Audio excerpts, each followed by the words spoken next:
اور ان کا پروردگار ان کو نہایت پاکیزہ شراب پلائے گا۔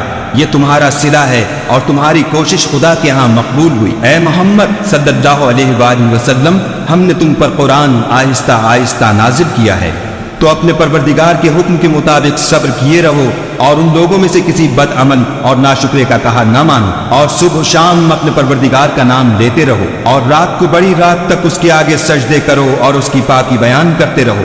یہ لوگ دنیا کو دوست رکھتے ہیں اور قیامت کے بھاری دن کو پس پوشت چھوڑے دیتے ہیں۔ ہم نے ان کو پیدا کیا اور ان کے مفاصل کو مضبوط بنایا، اور اگر ہم چاہیں تو ان کے بدلے انہی کی طرح اور لوگ لے آئیں۔ یہ تو نصیحت ہے، جو چاہے اپنے پروردگار کی طرف پہنچنے کا رستہ اختیار کرے، اور تم کچھ بھی نہیں چاہ سکتے مگر جو خدا کو منظور ہو۔ بے شک خدا جاننے والا حکمت والا ہے، جس کو چاہتا ہے اپنی رحمت میں داخل کر لیتا ہے، اور ظالموں کے لیے اس نے دکھ دینے والا عذاب تیار کر رکھا ہے۔